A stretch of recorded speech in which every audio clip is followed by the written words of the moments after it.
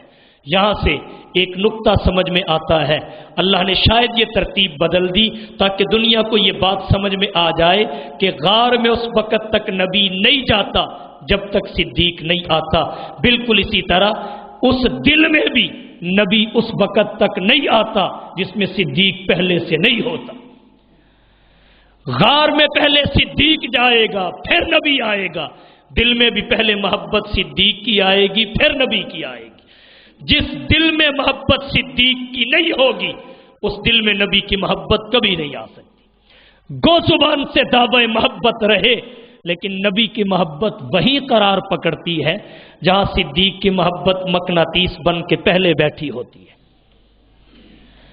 گئے غار کو صاف کیا، سارا غار صاف کیا، جب صاف ہو گیا سوراخ واضح ہوئے، اپنے جسم سے کپڑے اتار کے سوراخ بند کیے، ستر چھپانے کے بقدر کپڑا جسم پہ رہا، ایک سوراخ رہ گیا اس پہ اپنی ایڑی رکھی، پھر نبوت کو اندر آنے کی دعوت دی۔ حضور صلی اللہ علیہ وسلم اندر تشریف لے گئے۔ حضرت ابو بکر صدیق نے اپنی جھولی کو، اپنی گود کو بستر بنا دیا اور حضور کو کہا اللہ کے رسول اب جی بھر کے سوئیے، ابو بکر پہرا دے گا، اب جی بھر کے نیند کیجئے، صدیق پہرا دے گا۔ گویا صدیق کا یہ پہرے داری کا تبادلہ تھا نبی سے۔ نبی سے تبادلہ تھا کہ آج دشمن نبی کے ہیں، پہرا صدیق دے گا، کل دشمن صدیق کے ہوں گے، پہرا نبی دے گا۔ صدیق جاگ کر پہرا دے گا اور نبی روزے میں سلا کر پہرا دے گا۔ صدیق 3 راتیں پہرا دے گا، نبی قیامت تک پہرا دے گا۔ تبادلہ ہے دفاع کا، تبادلہ ہے حفاظت کا۔ حضرت ابو بکر صدیق نے اپنی جھولی میں حضور کو سلایا، حضور سو گئے، اور حضور کو اتنی میٹھی نیند کبھی نہیں آئی جتنی میٹھی نیند صدیق کی جھولی میں آئی۔ حضرت علی بھی یہی کہتے ہیں نا کہ اتنی میٹھی نیند میں کبھی نہیں سویا جتنی میٹھی نیند نبی کے بستر پہ سویا، کیونکہ حضور نے کہا تھا علی تو نے لوگوں کی امانتیں واپس کرنی ہیں، اور وہ صبح کو کرنی ہے۔ جب حضور نے کہا صبح کو امانتیں واپس کرنی ہے، میں سمجھ گیا کہ آج رات کو اسرائیل تجھے کچھ نہیں کہہ سکتا۔ پھر حضور نے یہ کہا امانتیں واپس کر کے مدینہ میں آنا ہے، مجھے ان کا ڈر بھی جاتا رہا کہ یہ بھی تجھے نہیں مار سکتے کیونکہ تو نے مدینے میں بھی جانا ہے۔ اور یہ بات اللہ کے رسول نے کہی ہے۔ سب کی باتیں جھوٹی ہو سکتی ہیں لیکن اللہ کے رسول کا ایک لفظ بھی جھوٹا نہیں ہو سکتا۔ جیسے علی کی زندگی کی سب سے میٹھی نیند اس رات کی تھی جب وہ نبی کے بستر پہ سوئے، اسی طرح نبی کی بھی زندگی کی سب سے میٹھی نیند اس رات کی تھی جب وہ صدیق کی جھولی میں سوئے، کیونکہ اس صدیق کی جھولی کو اللہ نے اپنی نصرت قرار دیا۔ الا تنصروہ فقد نصرہ اللہ اذ اخرجہ الذین کفروا ثانی اثنین اذ ہما فی الغار۔ اسے مفسرین کی اصطلاح میں آیت الغار کہتے ہیں۔ اس میں کیا لطائف ہیں، کیا اسرار ہیں، کیا معانی چھپے ہوئے ہیں، اس پہ تفصیلی کلام ہم اگلے جمعہ کو کریں گے انشاءاللہ العزیز۔ سارے نقطے جو علماء نے لکھے ان میں سے بڑے بڑے اہم نقطے جو ہیں وہ آپ کے گوش گزار کریں گے اور بڑی دلچسپ گفتگو ہوگی۔ آج کے اس جمعہ میں ان پہ بحث نہیں کرتا کیونکہ ہمارے گجرانوالہ میں 2 باہر سے مہمان آج تشریف لائے ہوئے ہیں جمعہ کے لیے۔ مولانا الیاس گھمن صاحب کا جمعہ بھی آج یہاں کالونی کی ایک مسجد میں ہے، اور قاضی مطیع اللہ صاحب کا جمعہ بھی آج گجرانوالہ میں ہے۔ ہمارے سارے ساتھی شریک نہیں، اس لیے وہ میں عنوان اگلے جمعہ تک مؤخر کر رہا ہوں۔ اس کی تمہید آج کے جمعہ میں ہے، تمہید آج کے جمعہ میں ہے۔ عرض میں نے یہ کیا نبی کی سب سے میٹھی نیند یہ تھی جو وہ صدیق کی جھولی میں سوئے، اور اللہ نے یہ بھی عجیب اتفاق رکھا ہے، نبی کا ہجرت کا سفر ہو، گود صدیق کی ہوتی ہے، آرام کرنے والا نبی ہوتا ہے۔ سفر ہجرت میں گود صدیق کی، سونے والا نبی، اور سفر آخرت میں گود صدیقہ کی، آخرت کی طرف جانے والا نبی۔ ہجرت میں گود صدیق کی اور آخرت میں گود صدیقہ کی، یہ شرف اللہ نے صدیق کے خاندان کو بخشا ہے کہ جتنی نبی کی قربت انہیں ملی ہے عرب کے کسی فرد کو نہیں ملی، عرب کے کسی خاندان کو نہیں ملی۔ تو عرض میں نے یہ کیا جناب نبی کریم صلی اللہ علیہ وسلم کو سلا دیا۔ حضرت ابو بکر صدیق نے جب سوئے، حضرت امیر شریعت سید عطا اللہ شاہ بخاری رحمۃ اللہ علیہ اس واقعہ کو بیان کرتے ہوئے فرمایا کرتے تھے، یوں لگتا تھا جیسے صدیق کی گود ریحل ہو، نبی کا چہرہ قرآن ہو، اور ابو بکر اس کو اوپر دیکھ کر تکتا ہوا قاری قرآن ہو۔ ابو بکر صدیق کی جھولی ریحل لگتی تھی، نبی کا چہرہ قرآن تھا، والضحیٰ قرآن ہے، فولی وجہک شطر المسجد الحرام قرآن ہے، الم نجعل لہ عینین ولسان وشفتین نبی کا چہرہ ہے، اللہ کا قرآن ہے۔ ابو بکر کی جھولی ریحل ہے، نبی کا چہرہ قرآن ہے، اور ابو بکر اوپر بیٹھا ہوا قاری قرآن ہے جو اس کی مسلسل تلاوت کر رہا ہے، نبی کے چہرے کو دیکھ رہا ہے، حسن و جمال کو دیکھ رہا ہے، شباب و کمال کو دیکھ رہا ہے، چہرے کی حشاشت و بشاشت کو، فرحت و مسرت کو، وجاہت ملاحت، لمعانیت نورانیت اور لطافت کو دیکھ رہا ہے۔ اور نبی کا چہرہ وہ ہے جس جس پہ ایمان کی حالت میں ایک نظر بھی پڑ جائے جہنم کی آگ تو آگ رہی، جہنم کا دھواں بھی حرام ہو جاتا ہے۔ صدیق کے جنتی ہونے میں شک کیسے ہو سکتا ہے، جسے نبی جنت کی بشارت بھی دے کے جاتے ہیں اور وہ ایک دو جھلک نہیں 3 دن نبی کا چہرہ دیکھتا ہے، اور ایسے دیکھتا ہے، اتنے پرسکون انداز میں نبی کو دیکھا ہی کس نے ہے جیسے صدیق نے دیکھا ہے۔ یہ حضرت ابو بکر صدیق کا اعزاز ہے۔ کپڑے پھٹ چکے ہیں، صرف سطر چھپانے کے بقدر کپڑا ہے اور نبی جولی میں آرام کر رہے ہیں۔ اب دیکھو یہ نبی اور صدیق ہے جو ملے ہوئے ہیں، کپڑا بھی درمیان میں نہیں ہے، کپڑا بھی درمیان میں نہیں۔ یہی بلا فصل ہے کہ جس کے اور نبی کے درمیان کپڑا تک حائل نہیں ہے، باقی سب بالفصل ہے۔ عمر آئے تو ابو بکر کا فصل ہے، عثمان آئے تو شیخین کا فصل ہے، علی آئے تو خلفائے ثلاثہ کا فصل ہے، لیکن صدیق بلا فصل ہے کہ اس میں اور نبی میں کپڑا بھی حائل نہیں ہے۔ یہ بلا فصل ہے۔ عرض میں نے یہ کیا، جناب نبی کریم صلی اللہ علیہ وسلم کو گود میں آرام کروایا، اور جب سانپ نے ڈسا، صدیق کو پتا تھا زہر پھیل رہا ہے، سانپ نے ڈس لیا ہے، اور جب زہر پھیلتا ہے موت آ جاتی ہے، لیکن صدیق نے یہ تو گوارا کیا جان چلی جائے، یہ گوارا نہیں کیا کہ نبی کا آرام چلا جائے۔ بالآخر جب بلا ساختہ صدیق کی آنکھوں سے آنسو بہے، وہ نبی کے رخساروں پہ پڑے، پھر نبی بیدار ہوئے۔ جناب نبی کریم صلی اللہ علیہ وسلم نے جو لعاب دہن حضرت علی کی آنکھوں کو لگایا تھا وہ صدیق کی ایڑی کو لگا دیا۔ اللہ نے وہاں بھی شفا عطا فرمائی، یہاں بھی شفا عطا فرمائی۔ ایک نقطہ یہاں اور بھی عرض کر دوں، نبی کا جسم وہ ہے جس پہ مکھی نہیں بیٹھ سکتی، لم یجلس الذباب علیہ قط، نبی کے جسم پہ مکھی بیٹھی ہی نہیں۔ اس کا پاک ناپاک ہونا یہ الگ بات ہے، مکھی بیٹھی ہی نہیں، نبی کے جسم پہ مکھی نہیں بیٹھ سکتی، ناپاک تو بڑی دور کی بات ہے۔ اور صدیق کے آنسو نبی کے رخساروں پہ پڑے کہ نہیں پڑے؟ بولو، صدیق کے آنسو نبی کے رخساروں پہ پڑے کہ نہیں پڑے؟